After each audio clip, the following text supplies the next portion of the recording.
with Mom and Dad, which is really nice. We're taking a break from the podcast next week, by the way, so I'll tell you Merry Christmas and Happy Holidays now. I know Christmas can be an incredibly stressful time of year, so I hope people are holding it together, or perhaps even enjoying the holidays. I'm really excited to mention I've started a group for people who want help starting the Lion Diet, the diet Dad and I are on, or just optimizing health. I've been working with about 40 people in the group so far, and most people have seen great improvements in health problems they've been trying to overcome. Some of their intro videos have literally made me cry. It's amazing how much suffering is out there and what people are able to get through. I know for me, when I was trying to climb my way out of having a mood and autoimmune disorder, it was incredibly scary and isolating. Not to mention I got a lot of hell about trying to change my diet and actually get better, from friends, family, and the media.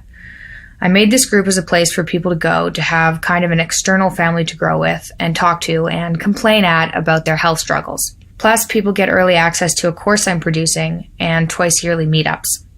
It's been a fun project, although a bit emotional, and I officially relaunched last Friday.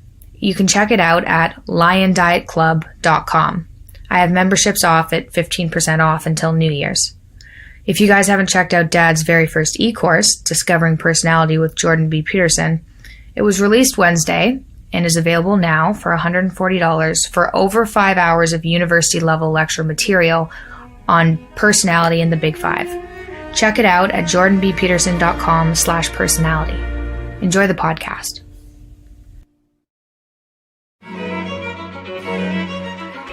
Beyond Order, Another 12 Rules for Life, a Jordan B. Peterson lecture.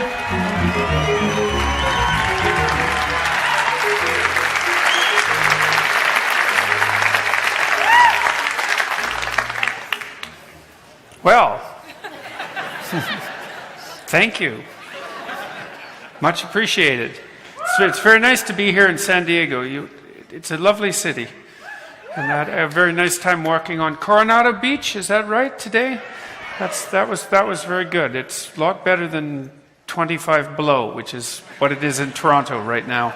So, yeah, you know what they say, Canada is the world's largest uninhabitable country. And coming down here sure makes it seem that way. So, as Dave said, this is the last American show of the 12 Rules for Life tour, I think, by all appearances. And so it's been quite the trip. It's about 115 cities, about 250,000 people, usually in venues of approximately this size, sometimes in Europe a little bit smaller. Some of them were bigger. The biggest auditorium, the biggest stadium, I guess, was with Sam Harris, and that was in Dublin. We had about 8,500 people to that, so that was quite unfathomable, I would say. And yeah, very difficult to believe that people were so interested in what ended up being approximately an 8-hour discussion on the relationship between facts and value. You know, the relationship between religion and science. It's really something to see that there's a massive public hunger, let's say, or massive public audience for complicated discourse. You know, who would have guessed that was the case? But it's really been something to see. So I thought I'd do two things tonight. I thought I would walk through 12 Rules for Life, and sort of it would give me a chance to sort of sum up what I think about each of the chapters and what I've come to think about them across time as I've continued to talk about them. But I also thought I might tell you about the next book that I'm writing, which I'm well into now. I haven't really talked about it publicly at all yet, so I thought I'd let you in on it. It's called Beyond Order, Another 12 Rules for Life. I had derived the first 12 from a list of rules that I'd put on Quora, which is a site where anyone can post questions and anyone can post answers. Originally there were 42 rules. I wrote them all very rapidly, and the fact that there were 42 was, well, that's just how it worked out. It wasn't planned that way exactly. And that series of rules became very popular on Quora, which was part of the impetus for the book, for 12 Rules for Life. And I thought I would write about all 42 to begin with, but as I started to write the essays became longer than I thought they would be. And so I took 12 of them and crafted them into a book that I felt had standalone chapters, but that also integrated itself into something that was also a book. And so I'm doing the same thing with the next 12. And I thought maybe I'd start by telling you what those next 12 rules are. You might be interested in that. Okay, that'd be good. Yeah, and I've sketched out the whole book, and I've really thoroughly written 6 rules and edited them.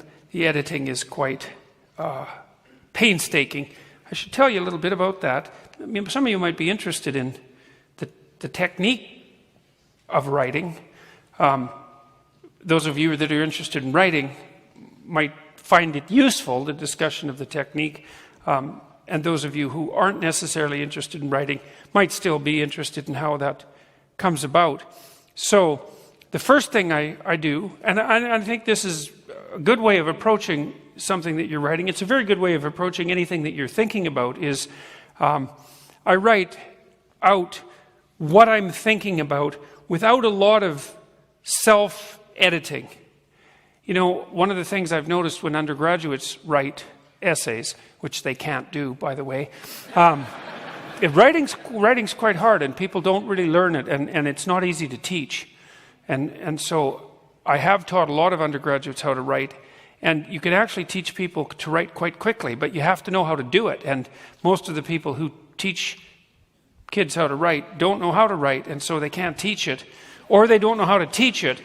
But it doesn't matter, really, which of those it is. I have on my website at jordanbpeterson.com, you can download a guideline for writing that I used for my students. And it's a very practical document if you have to write. Many of you do have to write, because generally, you know, you have to produce documents at work, or you have to produce arguments of one form or another.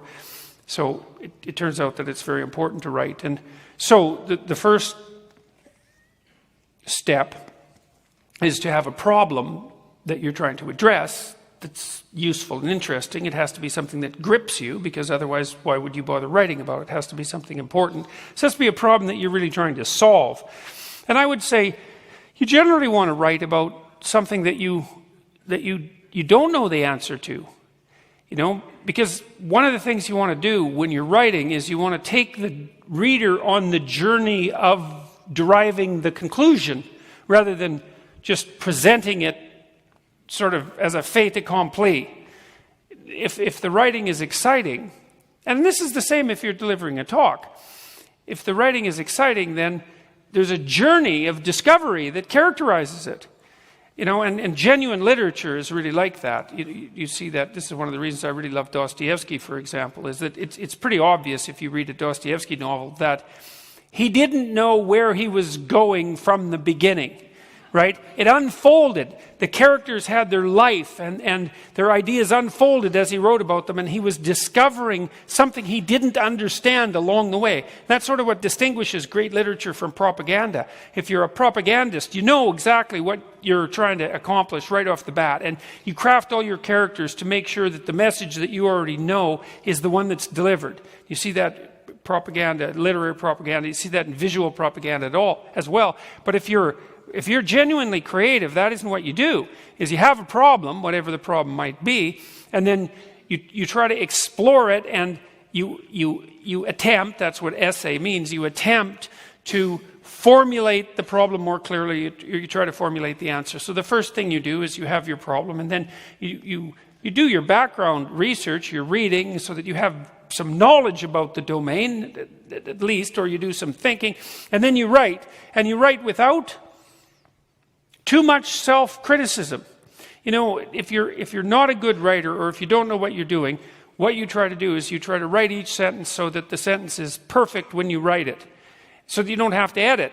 And that won't work, because you're not capable of doing that. There is no bloody way in the world that you can come up with a sentence that is high quality in content and properly formulated in an elegant manner all at once.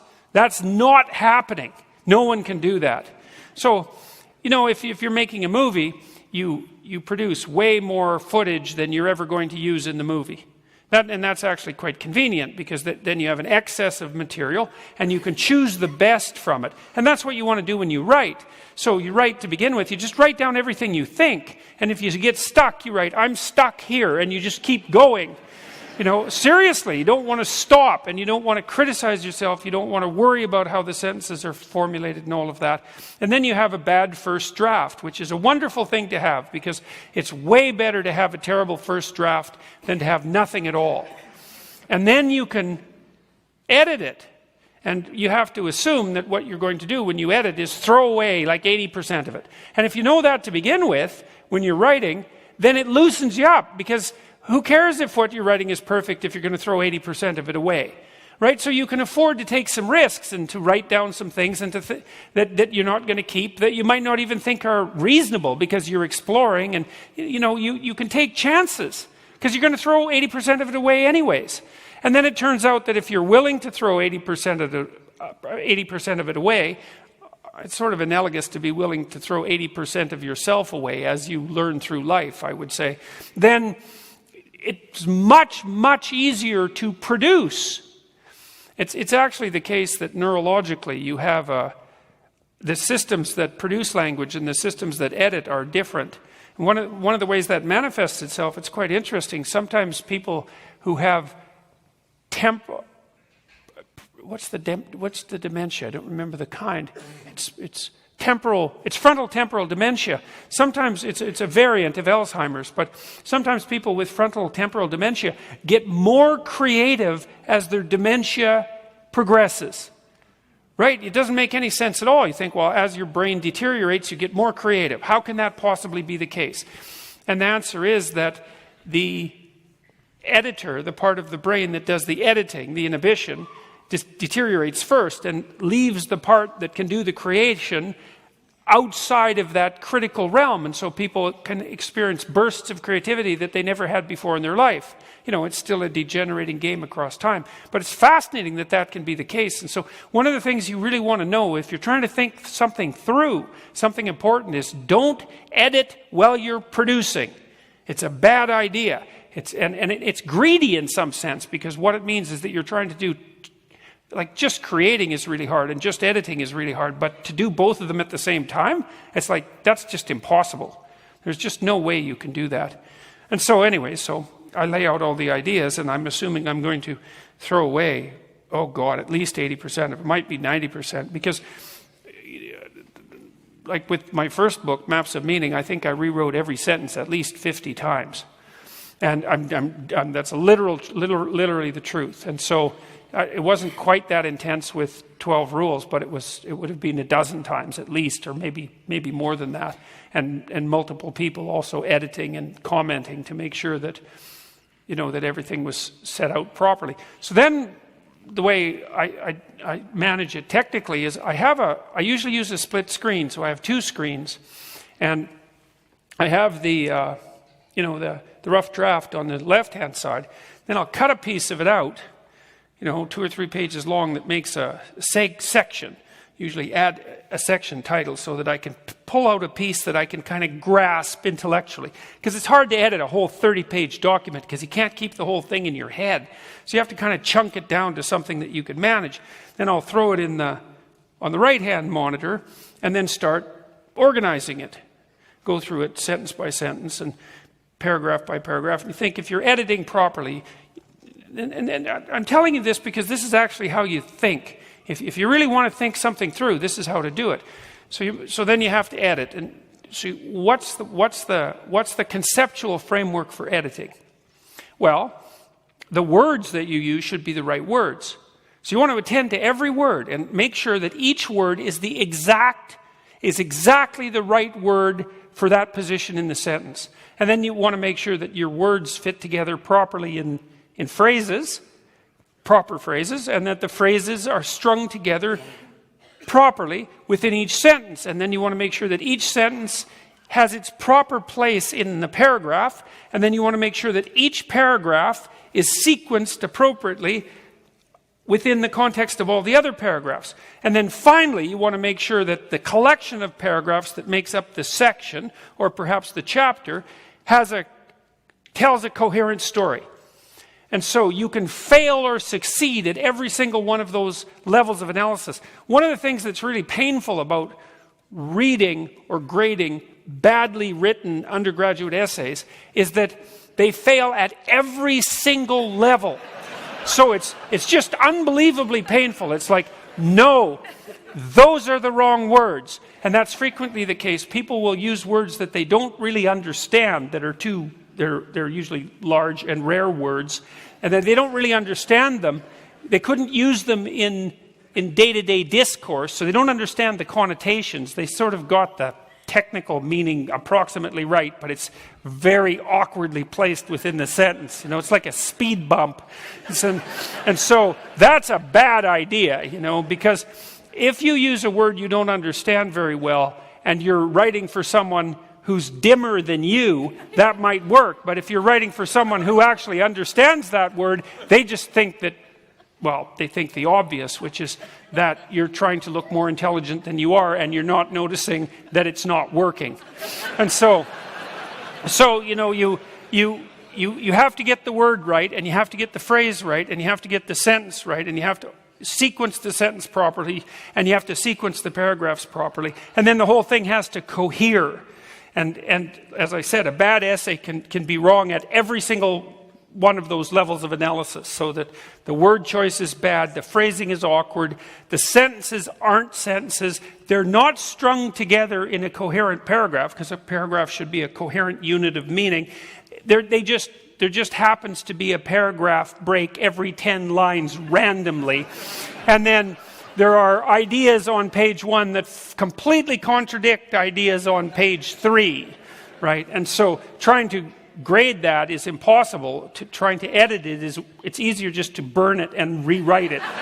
And so anyway, I pull the material onto the other page, and then I'll start with a preliminary reorganization and just try to make a better draft, and then put that back, and then I pull out one paragraph at a time, or pull out a paragraph, break it up into the sentences. So you put the sentence out, you put a couple of spaces between it and the next sentence, so you unpack the paragraph, and then you can rewrite each sentence. And I mean that literally. See, like, you have a sentence, so then you rewrite it, and then you rewrite it again, and you rewrite it again. Now you have 4 of the same sentences, and now you can figure out which of those sentences is better.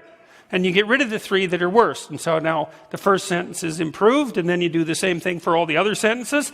And then you see, okay, well, are those sentences in the right order? And you reorder them until you get them in the right order. Maybe you throw a few away. And I often keep the things I throw away. I have a little, what would you call it, document called culls, and I just throw things in there. And sometimes I find a place for them somewhere else. But then, no, the sentences are written much more elegantly, and they're in the right order. And then I look at the paragraph and that's rewritten, and then I look at the old paragraph, and if the new paragraph is better than the old paragraph, then I replace it, and then I go and do the same thing with the next paragraph, and then maybe I do that like 10 times. And then I can tell when I'm done, because when I'm done, it's not that it's finished, because something like that's never finished in some sense, but I know when I'm done editing, because I'll do that, I'll take a paragraph, take it apart and make a new paragraph, and then I can't tell which paragraph is better. And so once I've got to the point where I can't make the paragraph any better, that's it. I'm finished. I can't make it any, that doesn't mean it's good. It just means that I can't make it any better, right? And it actually gets dangerous near the end, because if let's say you're feeling pretty bright one day and you're kind of alert and clear-headed, and you improve a paragraph, and you have a better paragraph, but maybe the next day you're kind of muddle-headed and stupid, and so you take a paragraph and you edit it. This is near the end of the editing process, and you make a worse paragraph, but you're too dim to notice, and then you replace the perfectly good paragraph with the worst one. Then you've gone too far.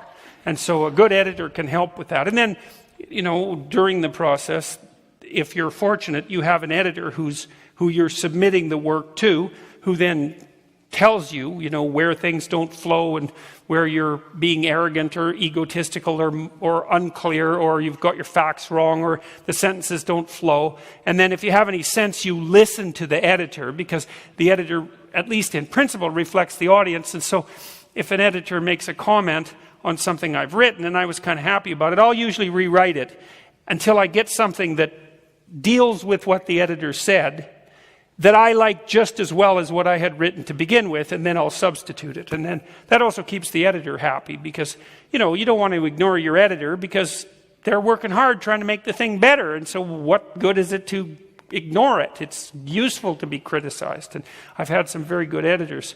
So anyways, that's basically how that works. And so those are useful things to know, technically. You think, well, you can make a bad first draft. If any of you have to write complex documents, that's a perfect way to approach it. It's like, write a really bad draft as fast as you can. Then you've got something, and then you can do the editing. The other thing I do too is I read all the sentences aloud. Because if a sentence, that helps with the poetic element of it. If a sentence is crafted optimally, not only does it say what you want it to say, but when you read it, it has a rhythm. And that actually turned out to be very helpful. Even Maps of Meaning was like that, because although it's a much more difficult book, that was my first book. It has some, 5 or 6 line sentences in it, but they have a rhythm. And so when I did the audio book, it was much easier than it would have otherwise been, because there was a rhythm in the sentences, and it was much easier to read aloud. And so that's nice. And if you read a book that has been written, that has been read aloud by the author, then it sort of sings. And it makes it much easier to read. And then you can also play with the music of the sentences, the words in the sentences. And that's a lovely thing too. And, it's a wonderful thing to be able to concentrate on something like that, because it really cleans up your thinking. This is one of the things that I've strived to talk to my undergraduate students about, my graduate students as well. It's like, well, why would you bother writing an essay? Why bother? Well, because you need the grade. It's like, well, why would you prepare a document? It's like, well, it's a requirement for work. It's like, no, that's not the reason. The reason is you pick something that's worth thinking about, and then you think about it, because then you've thought about it. And it's useful to have thought about things. Assuming that we think so that we don't do foolish things in our lives. The better you get at thinking, the clearer apprehension you have about the nature of the world and your place in it. And to pay attention to each word and each phrase and each sentence when you're dealing with a complicated problem, it pays off massively. It clears you up. There's good evidence for that. If you have people write about their past, then they tend to shed the baggage that they're carrying. If you have them write about their futures, they're much more likely to put those plans into action and be successful. And so, it shouldn't be that surprising if you think about it, because it shouldn't surprise you that thinking is useful. But it might surprise you, even though people don't do it that often, because it's difficult. But it is somewhat of a surprise to think of writing as what would you call it, technically sophisticated thinking. The huge advantage to writing, and it's a massive advantage with a word processor, because editing is cheap with a word processor, right? 40 years ago when you were writing by hand or typing, if you made a mistake in a sentence, you had to retype the whole damn page. It was really annoying. Now, if you write a bad sentence, you can rewrite it 10 times, and the cost of that is virtually zero. And so what it means is you can continually edit and improve what you think, and you can make that more elegant and more powerful. And that has unbelievable practical utility. As you progress through life, one of the things you realize, especially if you're dealing with people in relatively sophisticated situations, but it doesn't really matter, is that those who formulate the best arguments win. They win everything, right? They negotiate more effectively at work. People are more likely to listen to and abide by the plans that they formulate. They formulate better plans. They can negotiate better with their spouse and their children because they're articulate. And it's such a funny thing, because it's so seldomly the case. What's the utility of a liberal arts degree? Well, right now, damn little, I would say. But previously, the whole idea was, well, it would teach you to communicate. It would teach you to write. Well, why is that useful? Well, because if you can communicate effectively, then you always do better at everything. And it doesn't matter what endeavor you're pursuing. If you're a housing contractor and you have to negotiate with your clients, if you can formulate your plans and your arguments in an articulate way, you're way ahead of the game. And it sharpens you up in such a remarkable way.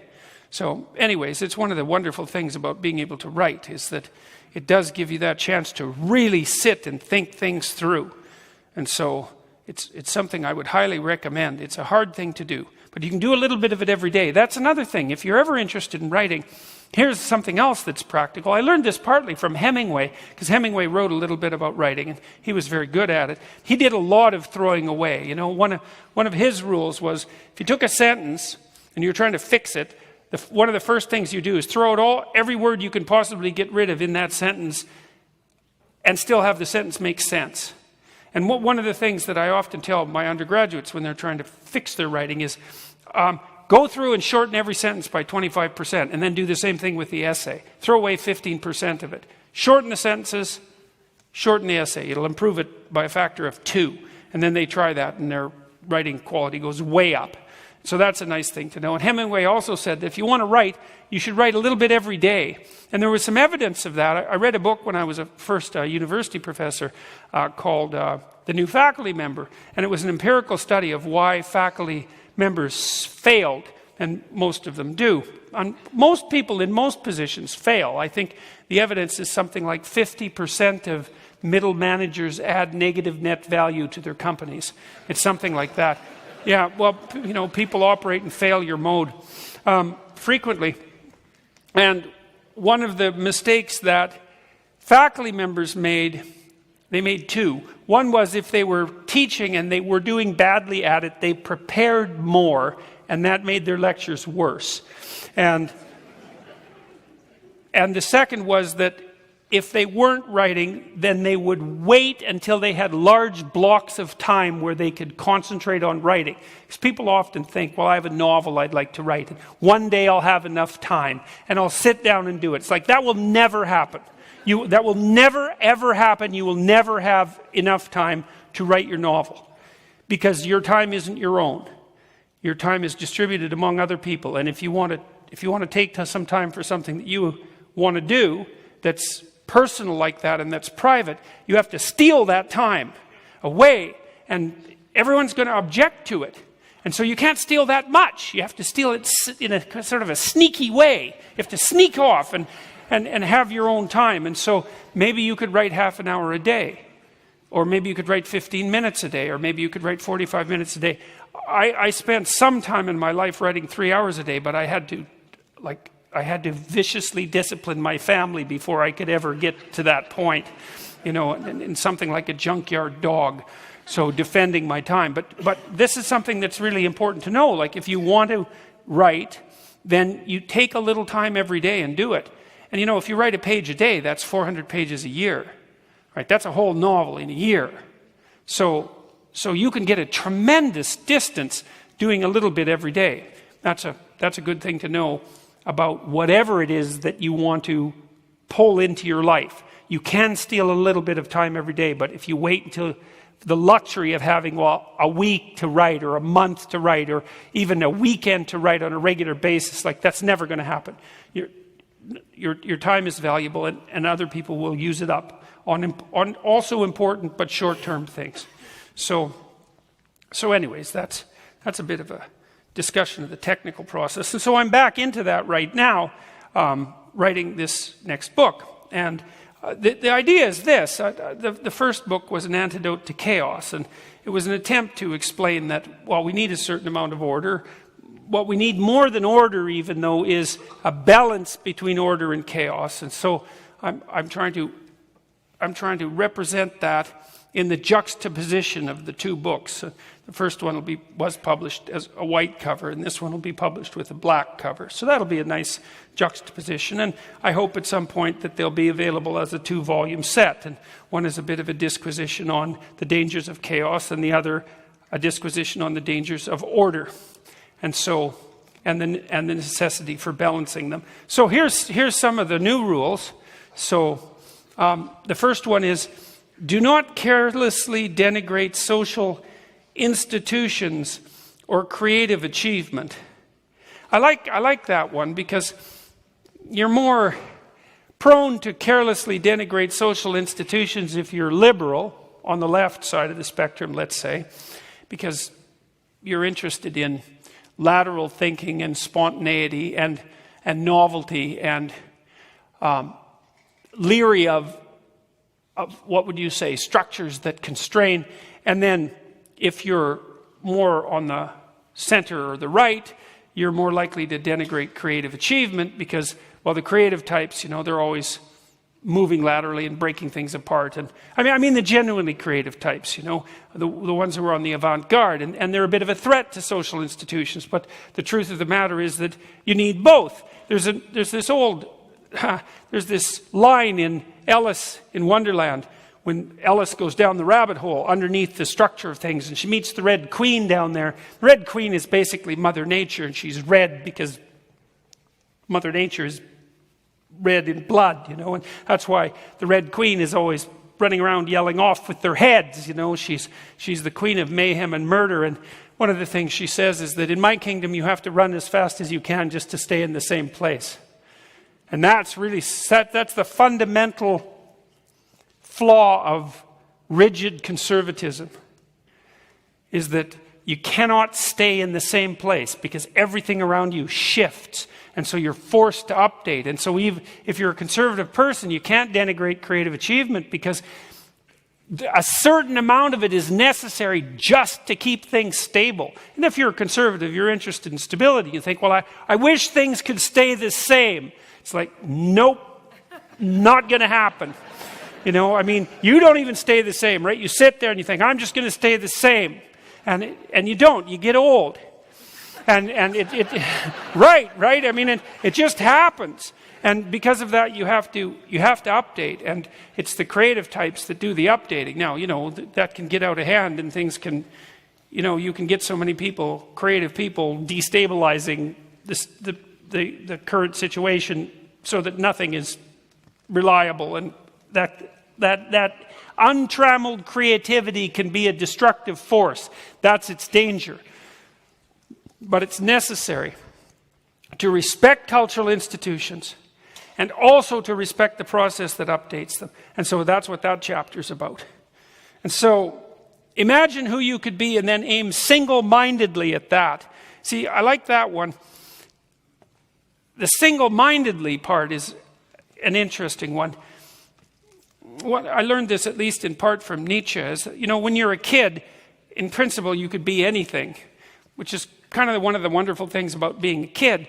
And then one of the painful things about growing up and being an adult is that, well, you can't just stay being everything.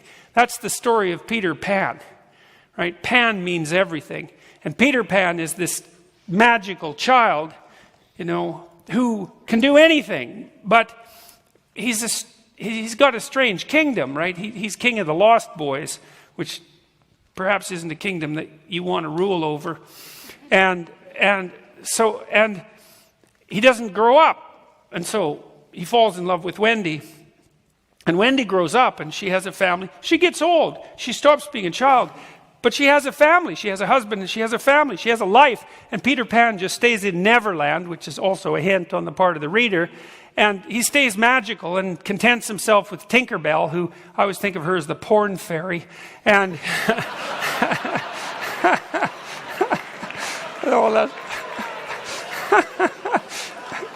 yeah, she's got all the advantages of femininity, except she's not real. Yeah.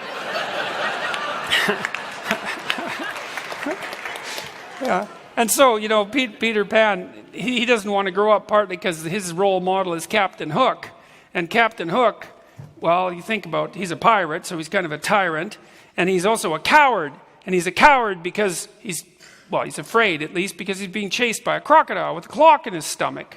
You think, well, what the hell does that mean? He's being chased by a crocodile. What does that mean? It's like, well, and it's already got a piece of him, right? It's bitten off his hand. It liked the taste. Well, it's time. That's why the clock is there, It's time. And the crocodile is the terrible force that lies underneath everything, that waits to pull you down, like it's mortality itself and the threat of mortality. And the reason that Captain Hook is a tyrant is because he's afraid of death. And so that makes him a tyrant and a cowardly tyrant. And Peter Pan looks at the cowardly tyrant and he thinks, well, I don't want to grow up to be that. And it's like, well, fair enough, but what are you going to do? Not grow up? Well, then you stay king of the Lost Boys and you have Tinkerbell and life goes on, and that's not a good outcome. And so, you have to make a sacrifice when you grow up. You have to become something. And to become something means to not become a whole bunch of other things. Like it's a sacrifice. It's the same sacrifice that you undertake when you decide to get married. It's like, well, you forego everyone else to have one person. And it's a real sacrifice, and it's a sacrifice that preys on people's minds because they think, well, maybe I could have picked someone better. It's like, because you always suffer from the delusion that someone better would have agreed to have you. And well, it's funny. I just read this great article. I tweeted it a couple of nights ago. I read this great article about how people select potential mates on dating sites, and people generally go for those who are about 25% more attractive than they are. So, which is, ambitious and pointless. But that is what people do. They hope that I don't know what they hope. They hope the person won't notice. It's like, I'll just slip myself in here and maybe you won't notice. It's like,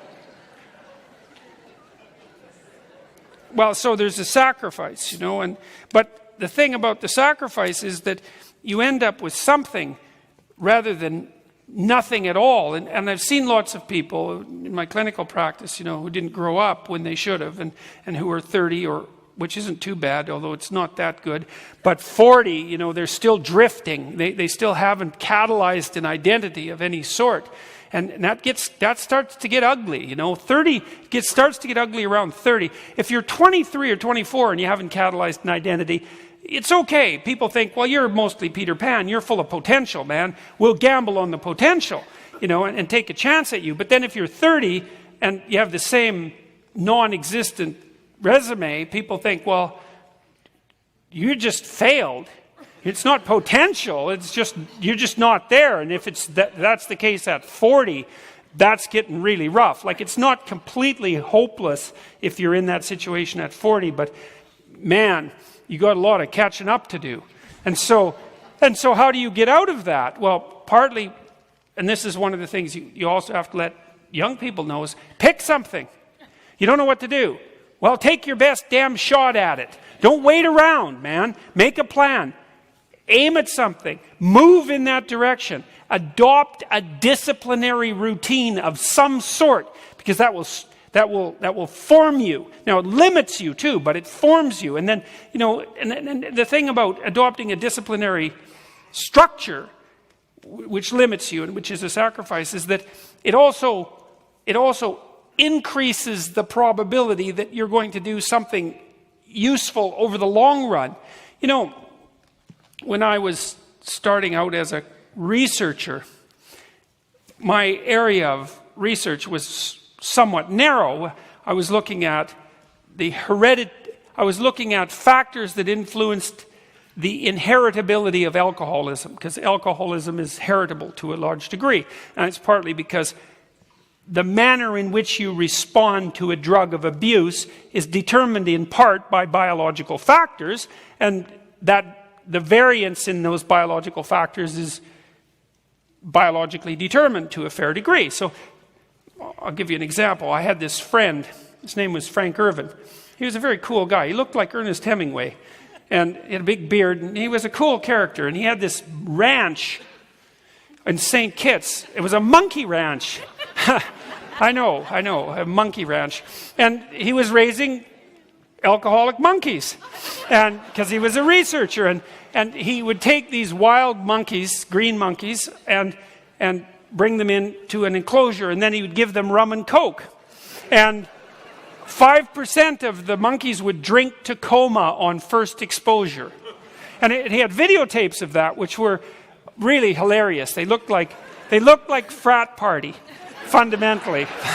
and most of the monkeys would have a few sips and discuss their monkey business in a civilized way in a corner, and then go home, when it was time to call it a night. But there was 5% of them, and they were like hanging off the trees by their tail and their arms by the end of the evening, and passed out completely. And anyways, one of his discoveries was that in a wild population of primates who were relatively naive to alcohol, that if you exposed a certain proportion of them, 5% of them had no control whatsoever over their drinking. They just drink right to coma. And that's about the same with people who start to experiment with alcohol. So anyways, that's one of the examples that, that there was a biological influence. Anyways, this area of inquiry was somewhat narrower than I had hoped for, I hadn't really planned on studying the psychobiology of response to alcohol. I was interested in drug abuse and drug abuse motivation. I was interested in wider issues. But what was so cool was that the deeper I got into that, so the more I disciplined myself with regards to that particular domain of study, the more I learned about all sorts of other things. It was like going through a keyhole and then out the other side. And most disciplinary processes are like that. And so one of the things you have to do is you take the pluripotentiality of childhood and you discipline that. So that might be a meta rule. Like, you couldn't say, well, here's the disciplinary structure everyone should undertake. That's too specific a rule, Everybody should go into the military. It's like, no, not necessarily. Who knows what your disciplinary strategy should be? But you can make a more abstract rule, which is something like, I don't care what your disciplinary strategy is, but you need to impose one on yourself, and for some reasonable amount of time, because you integrate yourself as a consequence of doing that, as well as making yourself, vaguely socially useful and appropriate, which is also a non-trivial thing. And then once you have yourself disciplined, then you can take that disciplined self and you can start expanding it outward again. And so that's a really useful thing to know. So this is Nietzsche, who is a great critic of Christianity, was an admirer of Catholicism, interestingly enough, because one of the things he believed was that the attempt over several thousands of years to force every phenomenon into a framework that could be explained by the axioms of Catholic belief disciplined the European mind. It made it capable of producing rigorous and coherent theories, independent of whether the theory was correct. That wasn't the issue. It was like, well, once you learn how to write, you can write SAA, but you could also write SAB. If you don't know how to write, you can't write either. Maybe you learn to write by writing SAA, but then you can write SAB and C. And the same issue applies here, is once you get yourself disciplined, then you can take the disciplined self and you can go do a bunch of different things with it. And so maybe it doesn't matter how you discipline yourself, but it really matters that you do. And so that's an important thing, I think. I think it's an important thing for everyone to know, but I think it's really an important thing for young people to know. It's like, well, I don't know what to do with myself. Well, don't sit around and get old. That's a bad idea. And spin around doing nothing. It's like, pick something. Make a mistake, right? Pick something that you're not sure about and go and pursue it. You get a quarter of the way there, halfway there, you're a lot smarter because you've had to undertake a fair bit of learning just to get that far. Maybe at that point you find out it's not for you and you decide to make a left-hand turn, you make a 90-degree turn somewhere else. At least you've fleshed yourself out in the pursuit of the discipline. And don't wait around. And I think that's what that chapter's about. And so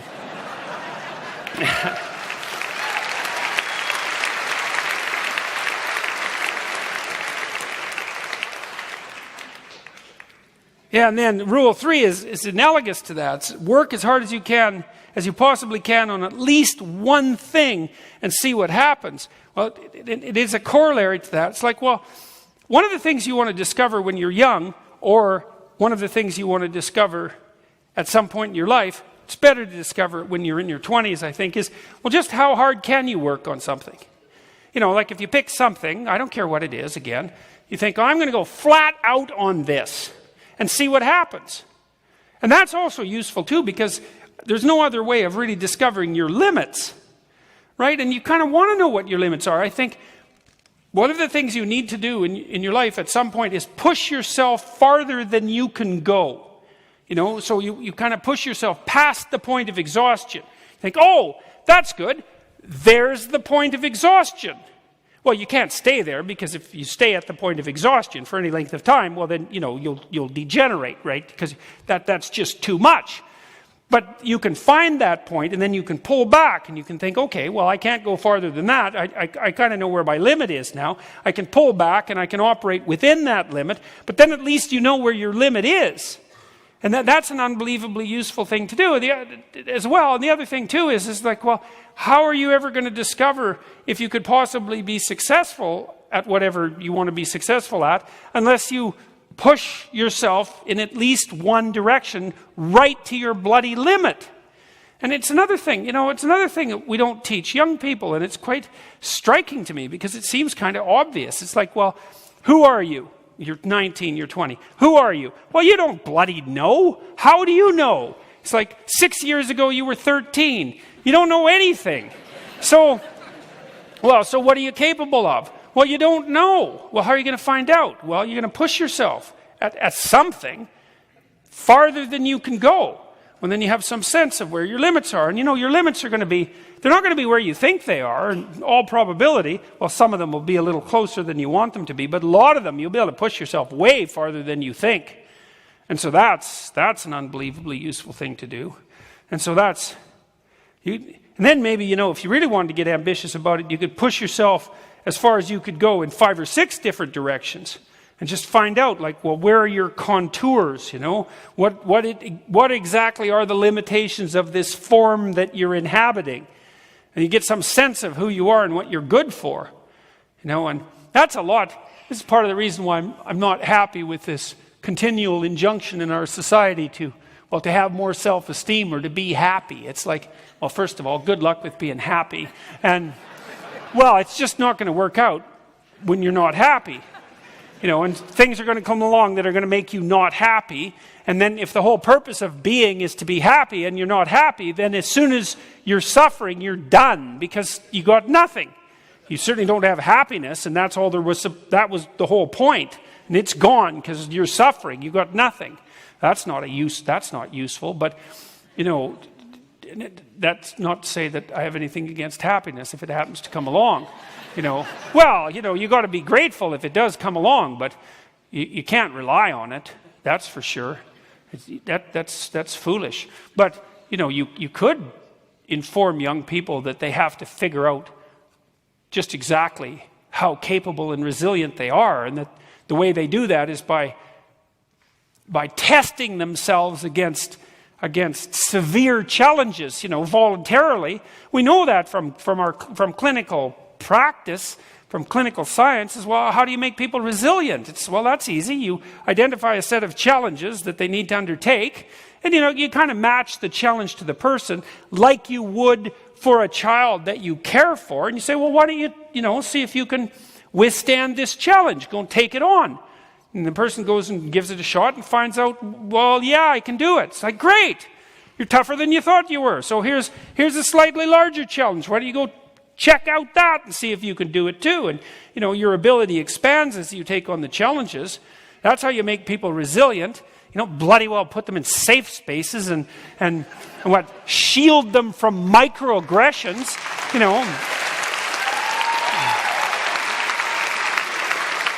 I think you only do that if you want to make people weak enough so that you can make them weak enough so that your ideological, what would you call it? The ideological formulation of victimization and oppression can find a ready target. So you take university students, that's it. You make them as weak as possible and as frightened and timid as they can be, and then they're hungry consumers of your pathological ideology.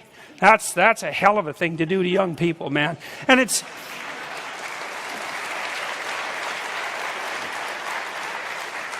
so interesting because it is exactly the opposite of what you will do with people if you're a clinician who's properly trained and you want to help people become stronger.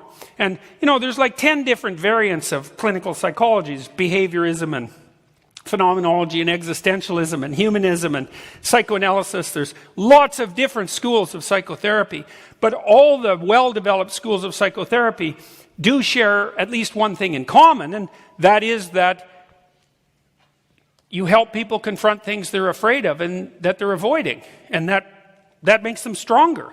Like that's the fundamental essence of successful psychotherapy, and the reason for that is because that's the fundamental essence of learning. So actually what you're trying to do, it's not like psychotherapists invented how to make people resilient. Obviously not. What they did was observe what made people resilient and formalize it. And what makes people resilient is for them to push themselves up against challenges and become stronger as a consequence of it. And so it's so interesting to see that this has been inverted in the universities. It's actually been turned upside down. And equally interesting to see that the clinical bodies like the American Psychological Association, cursed be their name, and the American Psychiatric Association haven't come out en masse and said, look, you couldn't do anything more malevolent to young people if you planned it than to shield them from all voluntary contact with things that challenge their beliefs. Right? It's the worst thing you could do. So I can't believe that it's hard for me to believe that the organizations have been that cowardly. But there it is. They are. So that's life. Rule 4, do not hide unwanted things in the fog. Yeah, that's a good one.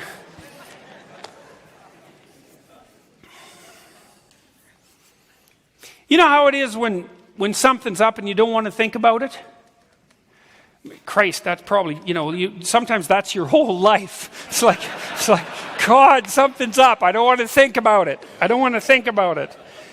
Well, that's interesting that you cannot want to think about something. Because this is what tangled Sigmund Freud up in the idea of repression. Because he kind of thought that you knew what it was that you didn't think about, and then you decided that you weren't going to think about it. Which is very paradoxical, because then you have to know and not know at the same time. And that isn't actually how it works. It's more complicated than that.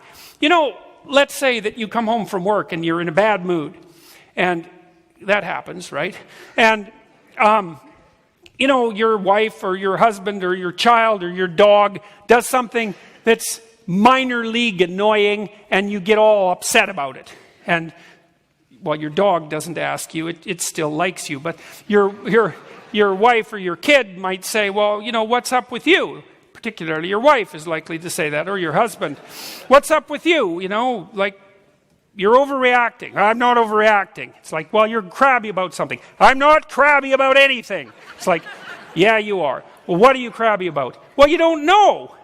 Well, this is an interesting thing, that something can upset you and you actually don't know what it is. And then, if you're fortunate, the person that you're with will torture you a bunch and make you figure out what you're crabby about. And you won't be happy about that, and sometimes that'll actually result in tears, even when you realize what it is that's upsetting you. And who the hell wants to go through that? Nobody. And so, you just avoid that. But it's not a good idea. What you want to do is you want to take what you're upset about. This is partly what you do in psychotherapy. So people come to you as a therapist and they're upset. And you want to figure out what they're upset about. And so you say, well, what might you be upset about? And then they guess. And it's like, I like to think about it as laying cards, like maybe the person's got two decks of cards in their hand, and they're laying all the cards out on the table. That's a metaphor. You lay your cards out on the table. And so that's what you do with someone. A person comes to therapy because things aren't going for them the way that they would like them to go, because otherwise why would they be there? But it isn't necessarily obvious why. And so what you have to do is listen a bunch. It's like, well, what's your problem? What do you think your problem is? Well, I don't really know, but I'm not happy. Well, what might your problem be? Let's guess at it, stupidly. Wander around a bit. It's like doing a bad first draft. It's the same thing. Well, maybe it's this. I might be upset about this, or I might be upset about this, or I might be upset about what happened to me when I was a kid, or I'm upset at work, or, I'm not happy with my kids, or I'm not happy with my wife, or I'm not happy with myself, or there's all sorts of reasons you might be upset. And what you find if you do that with people, you let them wander through the domain of being upset, is that they come out with 30 things they might be upset about, but almost right away they can figure out that 15 of those things or 20 of those things are irrelevant. They can take them off the table. But they can't take them off the table till they've laid them on the table, till they've walked through it. And that's part of that. That's part of the process by which emotion becomes articulated. Because your emotions will signal to you that something's wrong, but they won't tell you why. Because emotions aren't very high resolution. So you're crabby, because maybe your boss made an offhand comment 2 weeks ago, and some part of you thinks that maybe a promotion that you deserved is now not in the works. But you didn't even really notice that. It got you. It wasn't the response you wanted from your boss. And so God only knows what it signifies, and it sets your mood sideways, and then it makes you susceptible to outbursts at home. And it's very difficult to dig down into that. And you might have to admit to yourself that you really want the promotion, and maybe you have to admit that, you haven't done everything you possibly could to deserve it, and maybe you'd have to dig into the fact that your relationship with your boss isn't everything it could be, and then you'd have to figure out that you're not working as hard at work as you might because you're resentful. It's like, Jesus, it's just a bloody morass down there, And you see this with couples who are on the verge of divorce. They can't talk, because everything they say is a minefield. And it's a minefield so every topic is associated with the same discussion that's occurred repeatedly for the last 20 years and never been sorted out. And so every single sentence is a minefield. And then you dig into that and you find that there's underneath each contentious sentence, that's when you have people sitting there, in your office with their arms crossed, and every time one of them says something, the other one rolls their eyes. And by the way, that's a good predictor of divorce. I'm dead serious. If you want a predictor of divorce, it's like your husband, your wife talks, you roll your eyes. It's like, you guys, you're done. That's contempt, And once the contempt settles in, it's very, very difficult to reverse it. And the contempt doesn't settle in if there hasn't been 10,000 hours of non-communicative fights. And that's partly that wish that people can hide things in the fog. It's like, I'm upset, and I bloody well don't want to know why. And it's no wonder. And so the Freudian repression idea is wrong. It's because you don't know what it is that's upsetting you, and then you refuse to face it. It's more subtle than that, is that your emotions hint at you that something isn't the way it should be. And then you can remain unconscious merely by not attending to that. Think, I don't want to think about that. It's like, yeah, well, no wonder. But what are you going to do? You're going to wait. You're going to collect all these errors around you, right? An immense number of unsolved errors. You do that long enough, and your whole life is just a morass of unsolved errors. And then you really won't want to think about it. And then you're really done. And so, what's the rule? Don't hide unwanted things in the fog. Well, imagine that you're wandering through the fog, and there's pits that you could fall into, and that there's knives that you could impale yourself on. There's sharp edges everywhere. It's like, that's terrible. It's terrible that the world's full of pits and sharp edges and knives hidden in the fog. It's like, yeah, but what if you disperse the fog? Well, then the pits are still there, and so are the sharp edges and the knives, but you don't have to fall into them because you can just walk around them. And that's another reason why it's so useful to face things. It's like, if you become articulate about what it is that's disturbing you, then you sharpen up your representations of the catastrophe, let's say, and then you can. It turns out that it's much more probable that you can deal with it. And you can't be sure because sometimes you're just screwed. Well, that's why you end up dying, right? It's like, well, I'm dead serious about this. I don't want to be, I don't want to be stupidly optimistic. Sometimes you can be backed into a corner and there's no escape. That happens. But most of the time it's not the case. Most of the time if you're willing to make the situation clear, right, which is a matter of facing it and then clarifying it. It's a courageous thing to do. That's to beard the dragon in its den. If you do that, then you find that the situation resolves into a set of problems that are smaller than you originally assumed they would be, and there's a much higher probability that you can decompose the problems and then start to address them. And it doesn't matter because it's your best bet. Like even if it doesn't work, and it might not, it's like you don't have a better strategy. There is not a better strategy. There's not a better strategy than to seek out the dragon in its den, even though there's some possibility that you'll get burnt to a crisp and that you won't get the gold. It's much better than waiting at home in your bed quivering while the thing grows and comes in and eats you. Because then for sure you lose. And that's pretty much how life works. So that's what that chapter's about.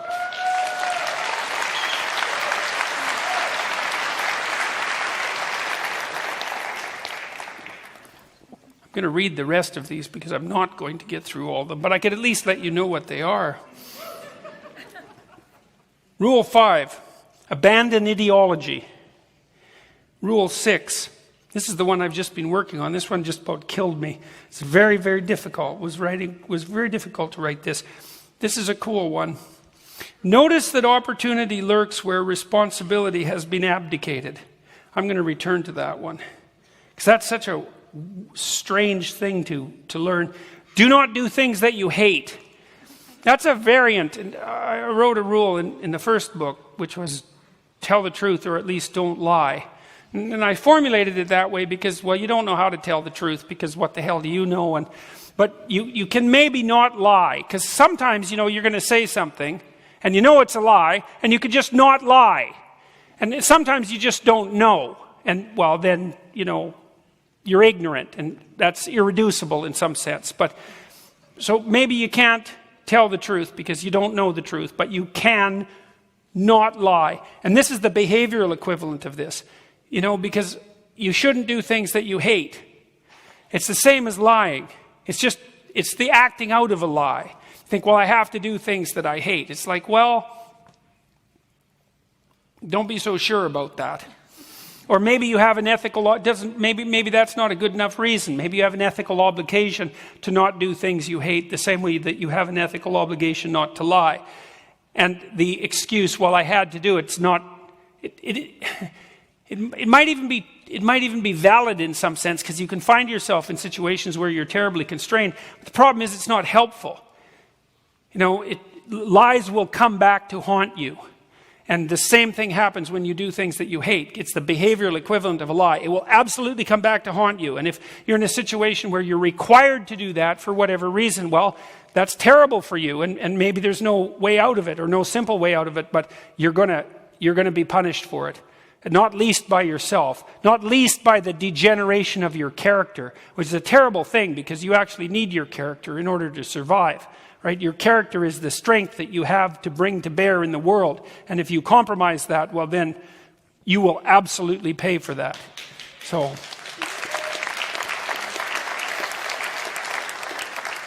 try to make one room in your house as beautiful as possible.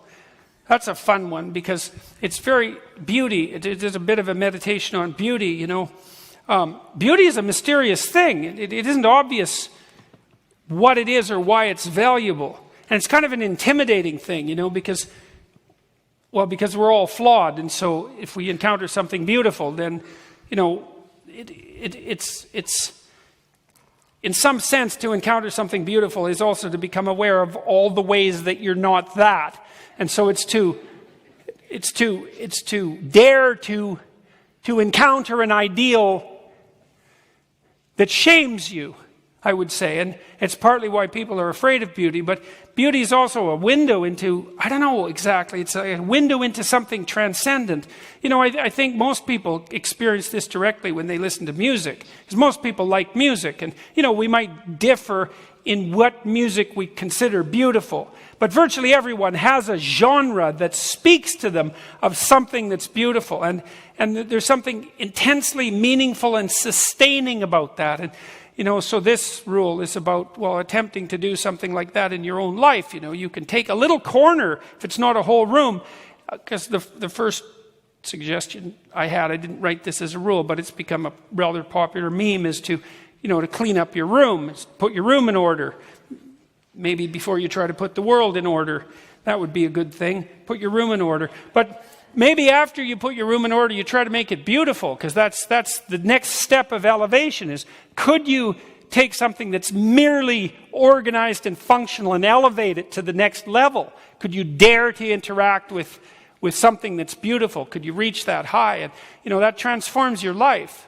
That's why art transforms people's lives, because a great piece of art is like a portal through which beauty pours, and it can pour over everything. It's a terrifying thing. I had an artist friend, he said, well, that's why we put frames around paintings. It's to keep the beauty stuck in the painting, because you don't want it leaking out all over the house and causing trouble. You know, it's bad enough that it's right there in front of you, telling you how things could be but aren't. Stating to you that there's much more work to do that you're not doing, and that everything is far more worth attending to than you have the time to attend to. And a great painting does that, you know. Maybe you think of an impressionist who goes out and paints like a haystack. I think that was Monet who painted all the haystacks. I never remember if it's Monet or Manet. It doesn't matter. He painted these, no, it might have mattered to him, but it doesn't matter to this story. He painted all these haystacks under different conditions of light, you know, and they're very different in color. You think, well, you might think, if you're not very sophisticated, why would someone paint the same haystack over and over? And the answer to that was, if you think it's the same haystack, you're not paying any attention, because it's unbelievably different, you know. And most of the time we only have a chance to glance at something, but an artist will look at something that you'd only glance at, and look at it and look at it and look at it and work on it and represent it. And then that reminds you, when you look at it, it reminds you that everything is worth looking at deeply, even though you don't have the time to do it. And it's a window into the realm of reality that's outside of your casual glance. And it connects you with that. And so if you dare to engage with beauty, then it serves as a reminder that you're connected to something that's beyond your comprehension all the time. And that's a good thing to know. It's in some sense it's like letting God into your life, you know? And that's why beauty is a window into the divine. And I think that's literally true. Well, maybe you have a better explanation for beauty. It's not an easy thing to explain. You know, it's not an easy thing to explain. The fact that it beckons and that it's attractive, then it's terrifying and challenging all at the same time. It's like, what is it? What is it that's lurking in there that has that effect? You know, it's definitely something that's beyond the mundane, you know, by definition. And it's something to set up something in your house that's beyond the mundane, that beckons to you, you know. It's a daring thing to do, and people are terrified of it, and so they won't do it. And it's no wonder. But it's a great thing to dare. Plan and work diligently. Plan and work diligently to maintain the romance in your relationship. That's a good one. It's a funny one, though, eh? Because the first part of that sentence is a lot different than the second part. Plan and work diligently. Okay, that's sort of one conception. That's for sure, one conceptual realm. To maintain the romance in your relationship. It's like, no, those things don't go together, you know, but they do. They do. As a clinical psychologist, you know, I often encouraged my clients to date their wife or husband. Have a date. We're not getting along. It's like, well, when was the last time you did anything romantic together? It was like a year ago. It's like, really? Really? And that might be one of the reasons you're not getting along. or maybe it's a symptom of the fact that you're not getting along. Well, do you go out with each other? Well, we don't have the time. Well, fair enough, life gets in the way. If you both have a job and you have little kids, it's, maybe you have some other responsibilities. It's very easy for the romantic part of your relationship to fall to priority 11 on a list of 1 to 10, and you never get to it, And so then I would tell my clients, well, why don't you go on a date? And one's sitting there and one's sitting there. They won't have anything to do with each other. And the first thing they think is, I wish we would have gone and seen a different therapist. And then the next thing they think is, okay, we'll do it. But we'll do it grudgingly, and we're not going to enjoy it. And that'll show you that you're wrong. And so then they come back and, maybe they went to a movie. And I say, well, how'd it go? And they said, well, we had a terrible time. We couldn't agree on the movie. And then we went to the movie and we just fought afterwards. And we went to a lousy little restaurant and it was we had a wretched time. And we're never doing that again. And then they look at me like they're victorious, and I think, oh, I see, that's your theory, eh? You're never going to do that again. That's your solution to the lack of romance in your relationship. It's like, well, of course you're not very good at it. You're stuck with this person. So it's like, maybe you go on 10 dates, and like the first one is 100% wretched, and the next one is only 95% wretched, and so that's a really good trajectory. Because by the time you get to the 15th date, maybe you can sort of tolerate each other again. And if you did it 30 times, well, maybe you'd be halfway good at it. And if you're going to be married for 50 years, you might as well put the effort into it. Have 30 wretched married dates so that you can get good at it.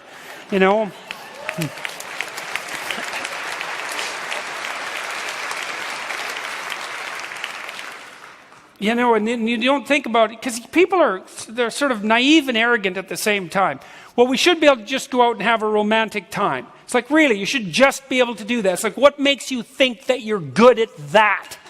It's like, if you're 16 and, and your hormones are raging, and you have absolutely no experience whatsoever, and you go out on a date, like maybe it'll be probably it won't. Probably be just bloody wretched and horrible. But it might be romantic and wonderful. And then maybe you'll remember that for the rest of your life. But I mean, that's a very strange concatenation of ignorance, naivety, and overwhelming hormonal influence. It's like, it's not you. It's just something that happened to you. And the romance in a relationship that's long-term is an art. It has to be fostered. It has to be invested in. And people don't like to think that, because you think, well, sex should be spontaneous. It's like, yeah, good luck with that. It's like, maybe.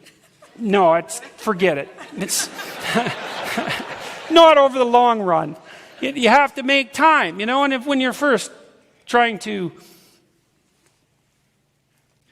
impress someone that you might want to sleep with or have a relationship with, you're willing to put the time and effort into it. So why wouldn't you do the same thing with the person that you're going to live with for the rest of your life?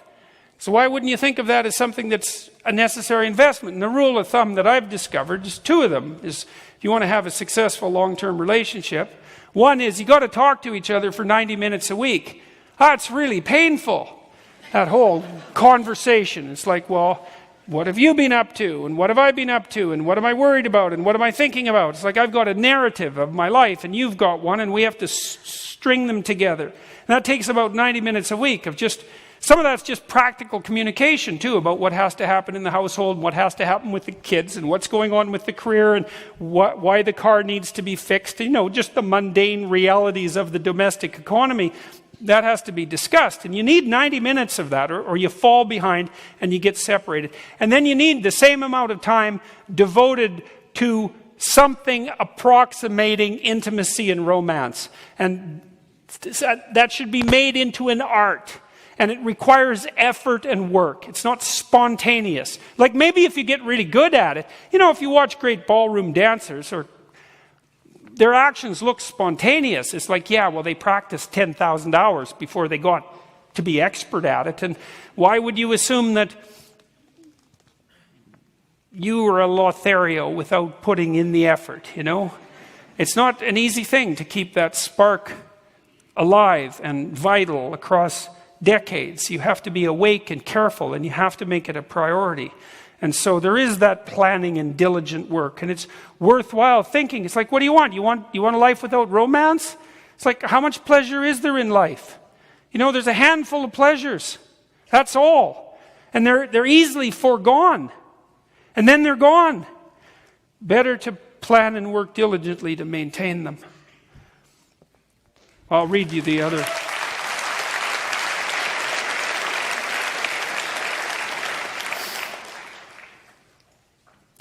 Rule 9 is, if old memories still make you cry, write them down carefully and completely. That's a good one. If something's bothering you from the past and you think about it, still makes you upset, part of you's stuck back there. There's part of your soul that's stuck back there, and you need it in the present. You're lesser than you should be. And the fact that those memories still contain emotion is an indication that that part of your experience has not been sufficiently articulated and that you have not been freed from the past. So that's a useful thing to know. 18 months is about a good rule of thumb, and there's actually neurological reasons for that. So if something's plaguing you, those will be often memories that recur. Sometimes they're nightmares that recur. If it's plaguing you, if it comes back up, this still bothers me, well, then you're stuck in the past. There's part of you, there's no better way of putting it than that. There's part of your soul that's stuck in the past, and you need to rescue it. You need to bring it up to the present, because life is demanding enough so that it takes all of you here and now to deal with it properly. And if you're stuck in the past, then you're weaker than you have to be. And you'll pay for that. But if you write them down, if you write the memories down, if you thoroughly assess them and analyze them, try to understand what went wrong and how that might not be duplicated in the future, then you can...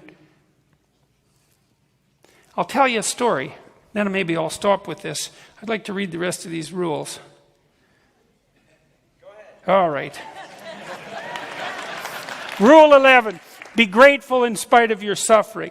And Rule 12, do not allow yourself to become resentful, deceitful, or arrogant. I'll tell you a story about being stuck in the past that's quite interesting. I know this man who was very badly abused when he was a child, really in a horrific manner. And he told me at one point that he's about 50. He said he hadn't looked in the mirror for 35 years because he couldn't stand looking at himself. And so, 35 years. And then he was having these dreams about the abuse. And in the dreams, he was still 5 years old and being abused. And so I told him, you got to look in the mirror because you don't know how old you are. You have to look. So he's hiding things in the fog. And it's no bloody wonder. I'll tell you, if you went through what he went through, you would hide them in the fog too. But it doesn't matter because it happened. It has to be dealt with. And so he looked in the mirror for an hour. I said, you look in the mirror for an hour. And he said he did that. It made him cry. He didn't know he was old. It was a shock to him, But he said it was really useful. And it made him sad, but it also made him happy at the same time. He experienced all sorts of emotions, And then I also told him, okay, so you're having these terrible dreams about being abused. So you have to look in the mirror because you don't know how old you are. There's a part of you that doesn't know how old you are. And so in the dream, you're still 5 and you're still a victim. You're still a 5-year-old victim. But you're not 5, man. You're 50. It's like, that needs to be updated. That's not happening to you anymore because you're a different person. But part of you doesn't know it. So you've got to look at yourself, even though that's a horrifying thing to do. You got to look at yourself. I said, well, when you have the dream, it's a terrible nightmare. You wake up, and then what you do is you think about that nightmare. You relive it. That's another therapeutic technique. If you're trying to help someone get over post-traumatic stress disorder, let's say they were violently sexually assaulted, but it was a while back, and they're still having recurrent nightmares about that. It's still really, really disturbing them. One of the things you have them do is you have them imagine the assault in as much detail as they can manage. And the more detail they can imagine it in, and the more upset they get while they imagine it, the faster they get better, and the longer the recovery lasts. So that's something that's really worth knowing. So I suggested to him that when he had a nightmare, that in the day he remembered the nightmare voluntarily. Well, so what does that mean? It's like, well, if something frightens you and you avoid it, then what happens is that when you avoid it, you're telling yourself that that thing is so frightening that you have to avoid it. And so your brain thinks, well, that's a bigger monster than you are a warrior. But then if you think, no, I'm going to turn around and face it, whatever it is, then you send the reverse message. It's like, well, no matter how terrible that is, and it can be pretty damn terrible, it's not so terrible that I can't look at it. And so then you get bigger and it gets smaller. And I explained that to him, and I said, you concentrate. Those dreams are terrible, and no wonder they disturb you. You concentrate on bringing them to mind voluntarily. And so what happened was he started to age in his dreams. It took about 3 months. The last time I talked to him, he was up to 35. That happened over about a 3-month period.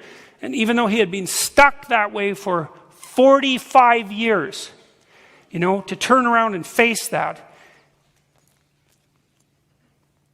well, so that was an example of, let me just look here for a second. If old memories still make you cry, is an example of facing things and banishing the ghosts from the shadows. So, well, I didn't really expect to talk to you only about that new book tonight, but I guess that's what happened. So,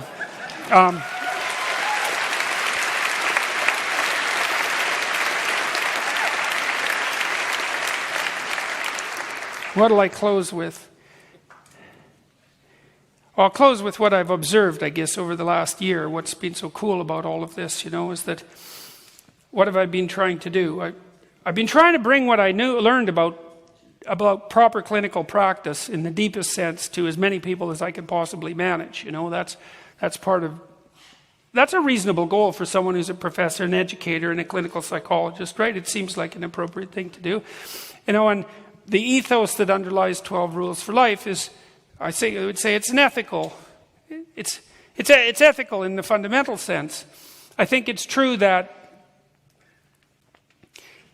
it's better to tell the truth than it is to lie. It's better because it makes your life better in every possible way, and even more importantly, it makes your life less horrible. So even if it doesn't bring heaven on earth to you, it might keep hell at bay, and that is really something. And it's really something to know that it's important to adopt responsibility. That's the one rule I wanted to return to. Opportunity lurks where responsibility has been abdicated. That's a very, very cool thing to know, is that there's responsibility for setting the world right that lays all around you. And you can tell that because things bother you about the world. Right? They prey on you, and they might even undermine your faith in existence itself because things aren't set right, But then that's a voice inside of you that says, well, there is a right, and things could be set that way. Because why would you be bothered otherwise? It wouldn't disturb you, but it does disturb you. And it's because you've got an ethical core. And when you're disturbed by the fact that things aren't set right, that's actually a call to you to set them right. It's a call to adventure. And it's a call to opportunity.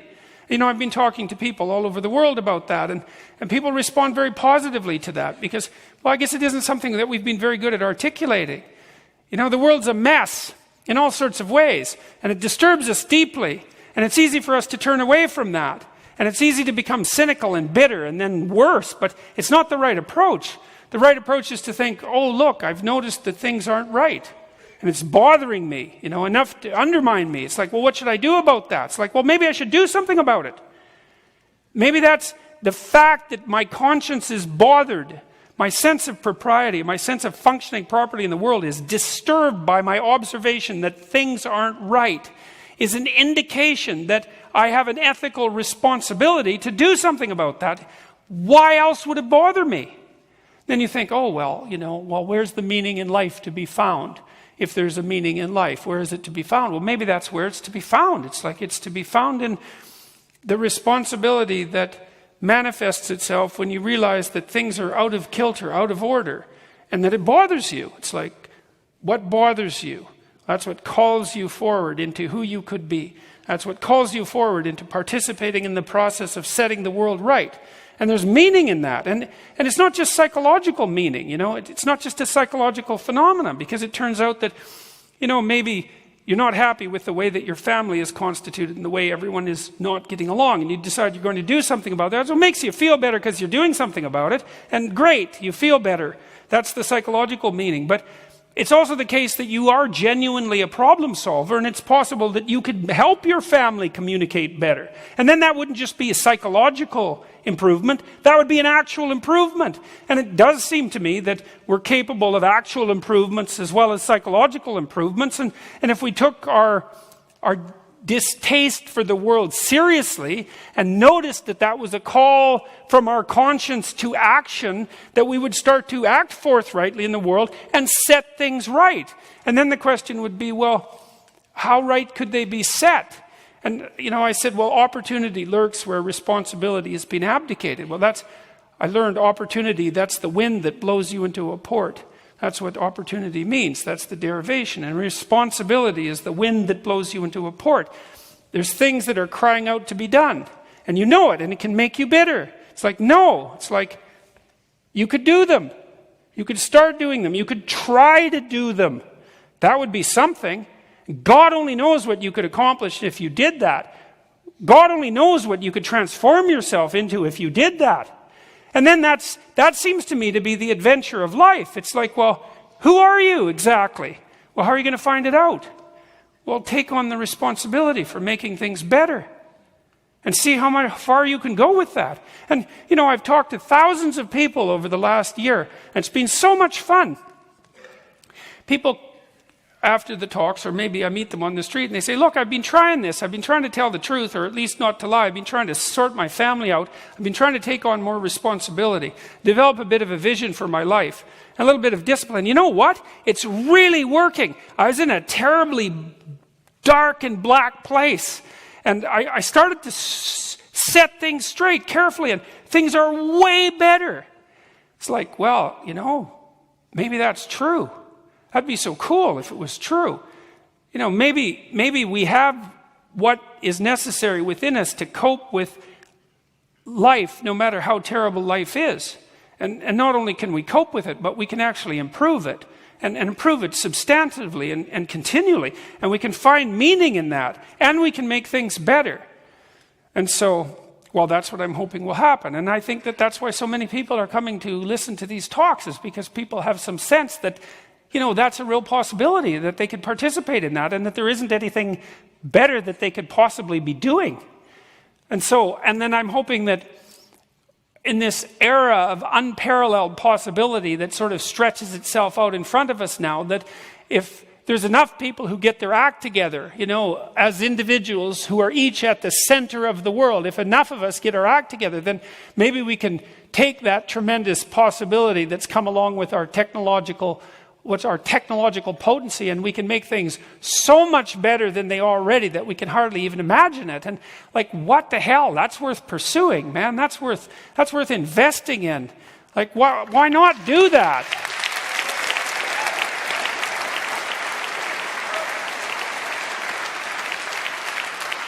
And so I hope that you do that, and I'm very thankful that I've had the opportunity to talk to you about it, and it was a pleasure to speak with all of you. So good night.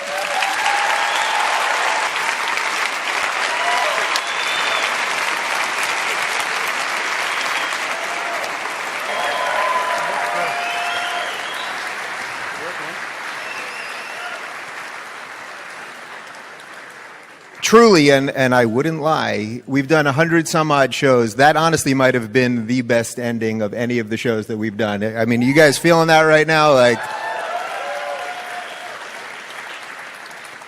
by the way, I want to give a quick shout out. I don't know if you saw it. There was a young lady doing sign language right here.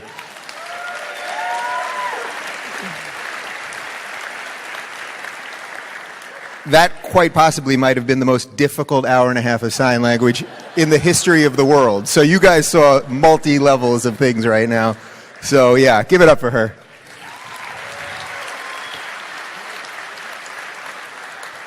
All right, so we're going to do a Q&A. You guys sent in a ton of questions. Before I do that, though, where's Julia, who I was emailing with today? Julia, you up there somewhere? So Julia runs an IDW San Diego group, and she's inviting all of you guys to the Gas Lamp Tavern on 5th after the show. Maybe I'll make a guest appearance. We'll see. We'll see. So check that out after the show. And I should tell you guys, this is actually Jordan's computer. And we've gotten close. I have the password. He's on Twitter right now. I could end it all tonight. Not tonight. Jordan Peterson, everybody.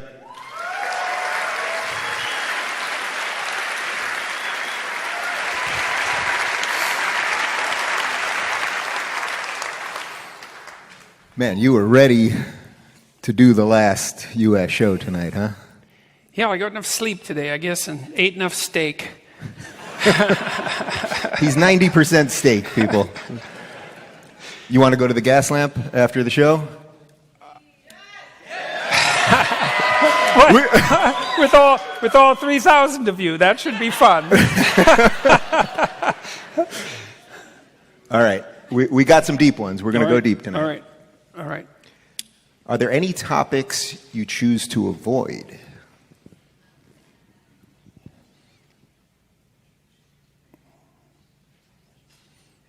Not really.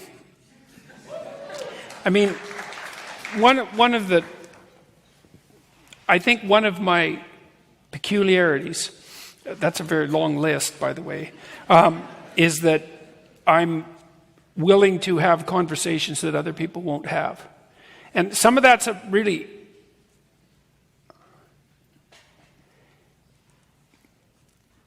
One of the things I think I've learned, partly from what I've studied, but also partly because of all the work I've done clinically, is that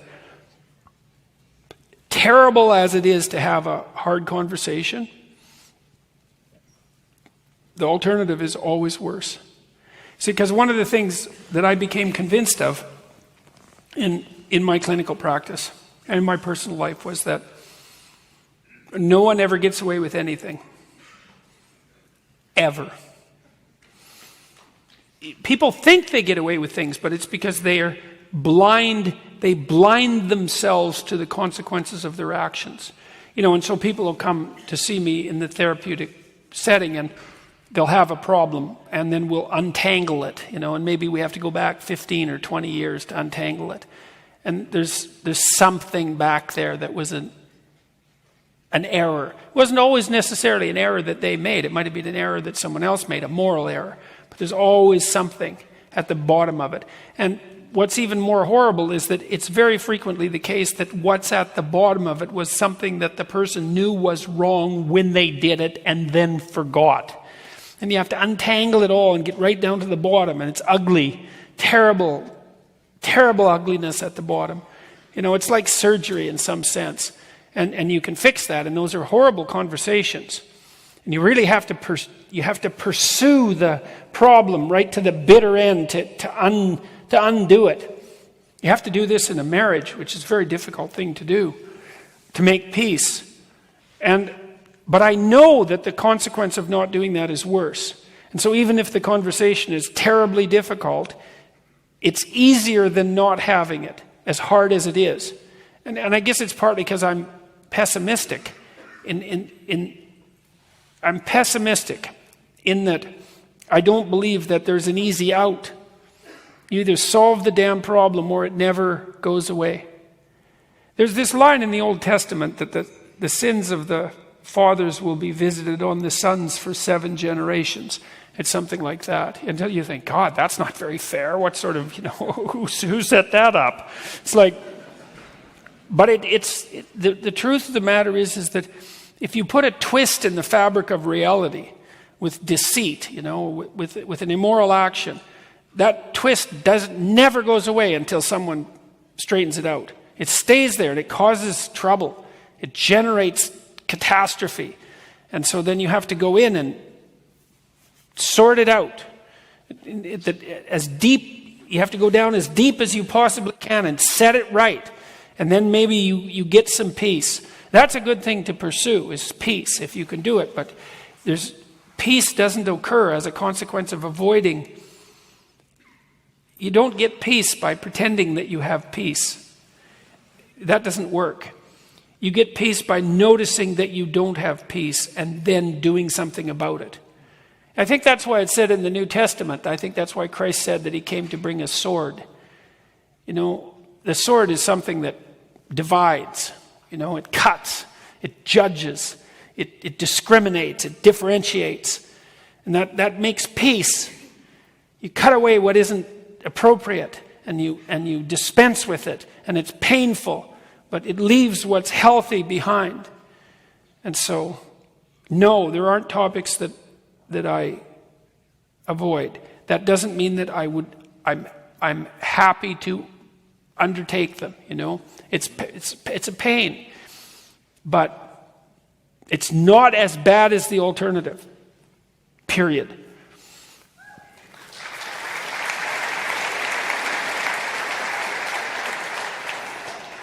I like this one. What's your plan after you win this revolution? No pressure. Well, the win idea is a funny one, you know, because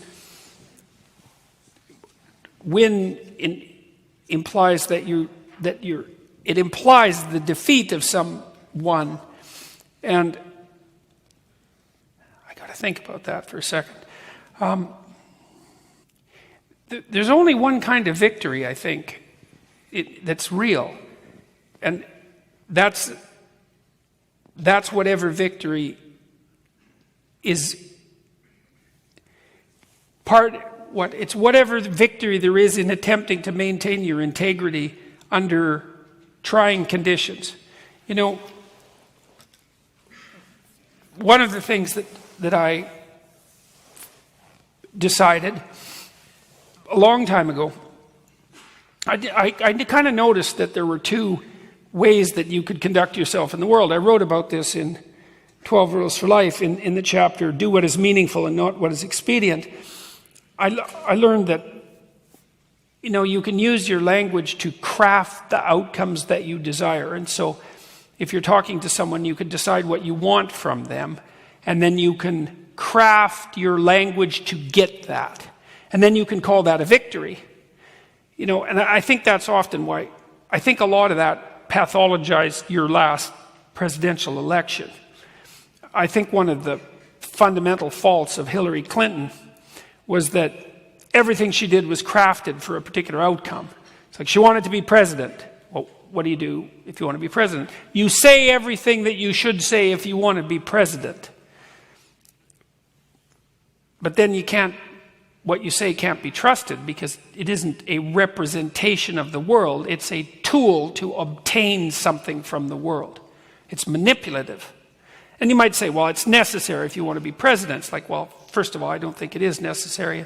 Second of all, it's not obvious that if you become president under those circumstances, that there's anything left of you by the time you become president.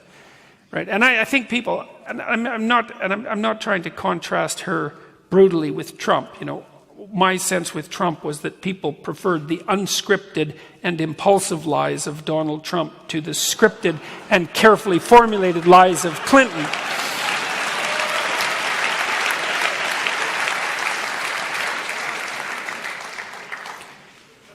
But there's another way to use your language, and that's to just say what you think. It's to say what you believe to be the case as carefully as you possibly can, and then to let the chips fall where they're going to. And I think that's the right way to live. I think that's the essence of faith, fundamentally, is to believe that truth will prevail. And it's a strange thing to believe, because when you say things that you believe to be true, the immediate consequence of that might not be good. It can get you in lots of trouble. Well, everyone knows that. Look, why do you lie? Because telling the truth will get you in trouble, obviously. So you think, well, I'm not going to tell the truth, it's going to get me in trouble. It's like, well, yeah, but you think the lie isn't going to get you in trouble. It's like, well, it's not going to get you in trouble right now. But what about tomorrow and the next month and the next year? It's like, which of those two things are you going to trust in the long run? Well, so I think that, like, for whatever victory would be in this, the victory that I would like to attain in this, in my life, would be that I would be able to say what I believe to be true, and that I could maintain that. There's a great adventure in that, because you don't know what's going to happen. You can't predict it exactly. And it's possible that it'll be worse than you think it will be, but it's also possible that it'll be much better. And it isn't necessarily obvious which of those is more terrifying, by the way, because it might be way different, at least, than what you are expecting. It's a very radical thing to say what you think and to tell the truth. It's an extraordinarily radical act. And it lays you open to watching how the world constructs itself in relationship to the truth, or at least the truth insofar as you can utter it. You think there's another way of finding meaning in life, is there's no, people think they want to have a meaningful life, but meaning is a terrifying thing. It's sort of like beauty. It can be absolutely overwhelming. If you allow yourself to say what you think, you try to tell the truth, you can't predict the outcome, then all sorts of things are going to aggregate and change around you. And that'll be a great adventure. And in that adventure, that's where you'll discover the meaning of your life. Victory for me would be to be able to do that. Because I don't think about this as I suppose sometimes when I descend, so to speak, into the realm of the political, then things get polarized, I'm not happy with the postmodern types, and I don't like the radical leftists. They really disturb me with their collectivist viewpoint. But that's partly because that violates that principle of individual autonomy and sovereignty that's associated with individual truth. I don't think about it as political. I don't think it's political. I don't think of it as political. I think of it as an assault on this more fundamental way of being. You're an individual. You have your individual truth. You need to manifest that in the world. You need to take responsibility for that. And anything that threatens that, I think, is the deepest of threats. And so, but victory, as far as I'm concerned, would be that I'm able to say I'm able to continue to say what I think and not be dissuaded from that. That would be enough. And so far that seems to be, knock on wood, despite all my flaws, that seems to be working out okay. So hopefully that will continue and nothing too catastrophic will happen.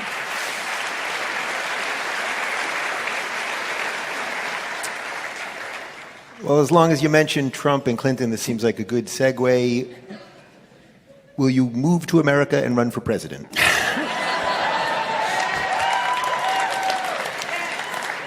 Let's put aside the legal issue for just a sec. Yeah, and the possibility of my Muslim birth. Yeah.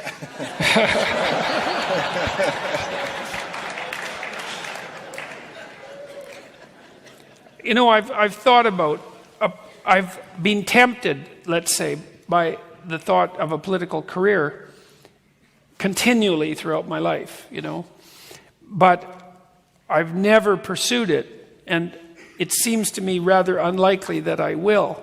I've talked to my wife about it recently, again, not in the American context, obviously, because that's obviously, you don't think about things that aren't possible. It's not useful. And I also am not sure that that's a job that anyone can do. It looks like an impossible job to me. I have a lot of sympathy for the people who hold the office, because the responsibility of that office is just, and the complexity is just beyond imagination. It's why people who take that job get old so fast. It's no wonder. Some of them start out old too. When push comes to shove, I've always been more interested in this psychological. I'm more interested in the individual. I am more psychologically oriented. I think my most effective strategy, personally and socially, is to operate at the level of the fortification of the individual. And it's not political. There's political implications of that. The political implications have been for me, is that whenever I see political occurrences that limit the degree to which the individual can be made more effective, then I feel morally compelled to object to them. That's why I objected to the legislation in Canada. It's like, no, you don't get to tell me what I'm going to say. I don't care what your damn reasons are. That's on me what I say. You don't get to decide that for me. I think that you're invading the territory of my soul at that point. And I don't care if your reasons are hypothetical compassion. First of all, why should I trust your bloody compassion? What makes you think you're a saint? So, that's the suggestion. You're so compassionate that you get to move my mouth with your hand. It's like, no. Oh, that's on me. And so that's political action, I guess, in some sense. But I don't really think it is fundamentally political, because I think that I undertook it because I believe that the political jumped its domain and started to transgress against things that it should have left alone. And this, whatever we're doing here together, whatever's manifested itself, let's say, in these books that I've written, and the impact that they've had, and the YouTube videos and all of that, that seems more effective than anything else I can do.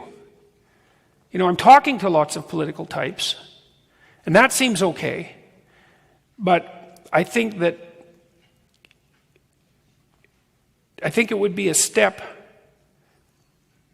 what would you call it? It would be a regressive step on my part to do that, given the opportunities that I have to enter the political realm. It's not right. And I don't think I'm cut out for it either. I don't like conflict. I know. Well, it's true though.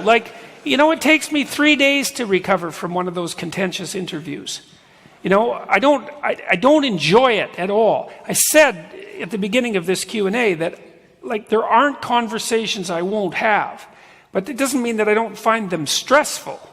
They're stressful, and I'd much rather do this. It's way more pleasant to come and talk to 3,000 of you than to talk to one GQ journalist for 90 minutes.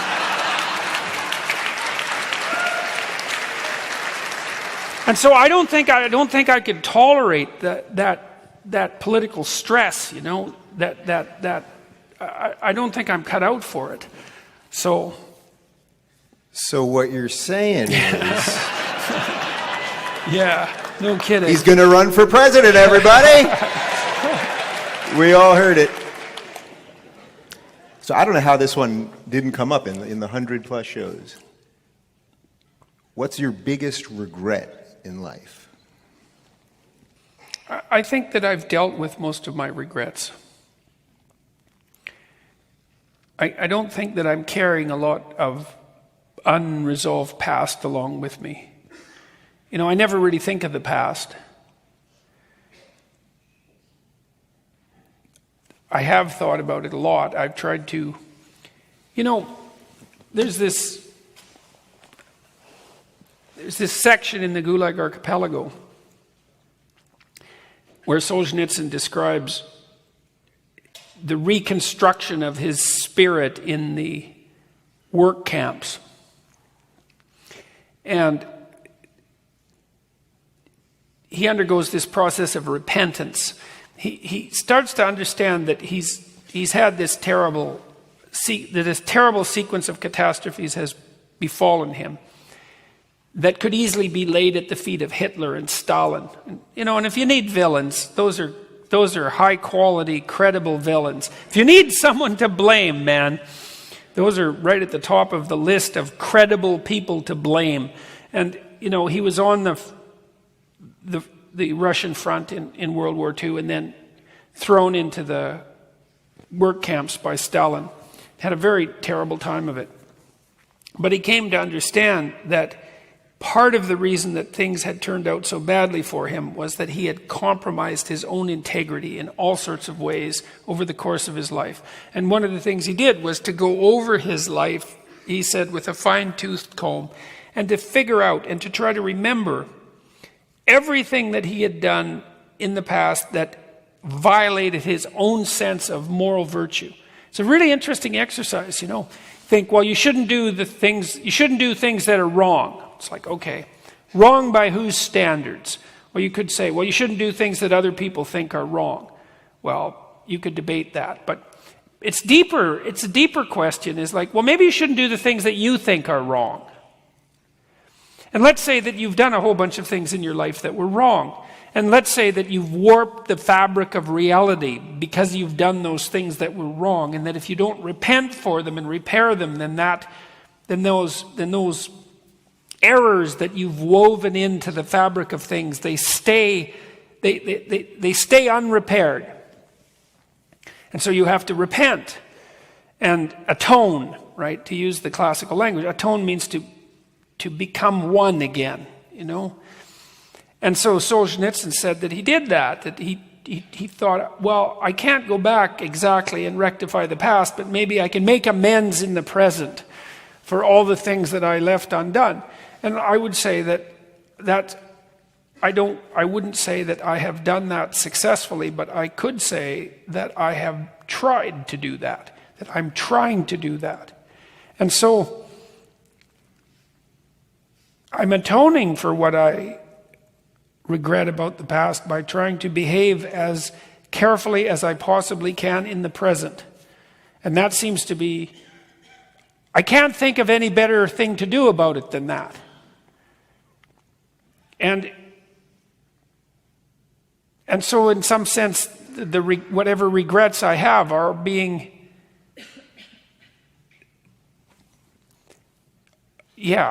I'm atoning for them sufficiently so that they're not plaguing me.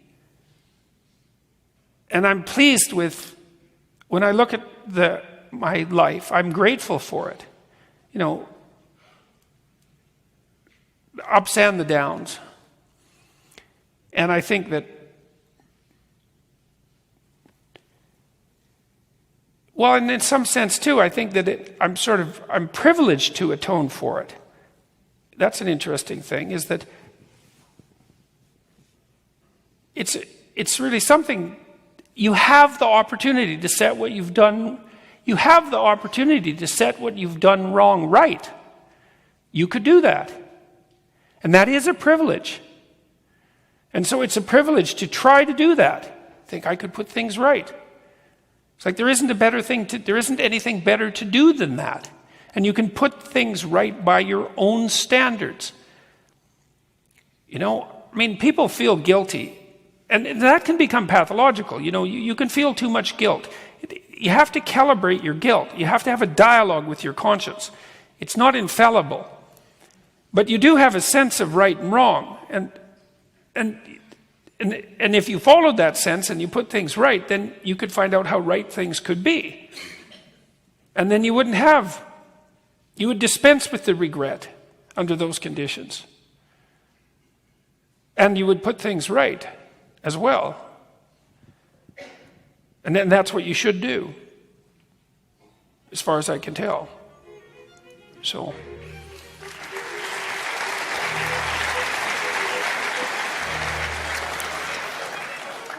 That, ladies and gentlemen, is how you end a year-long, 120-plus stop United States tour. I'm going to get out of the way. Make some noise for Jordan Peterson, everybody. Thank you guys for coming out tonight.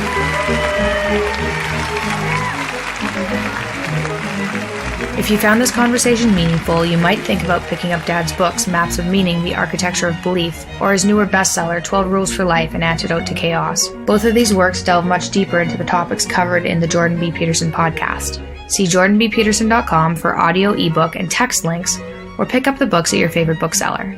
Remember to check out jordanbpeterson.com/personality for information on his new e-course, and if you want some support or a group to offer accountability on figuring out your health, check out liondietclub.com. I really hope you enjoyed this podcast. If you did, please leave a rating at Apple Podcasts, a comment to review, or share this episode with a friend. Thanks for tuning in. Merry Christmas, Happy Holidays, and talk to you in a couple of weeks. Follow me on my YouTube channel, Jordan B. Peterson, on Twitter, @Jordan B. Peterson, on Facebook, at Dr. Jordan B. Peterson and at Instagram at jordan.b.peterson. Details on this show, access to my blog, information about my tour dates and other events, and my list of recommended books can be found on my website, jordanbpeterson.com. My online writing programs, designed to help people straighten out their pasts, understand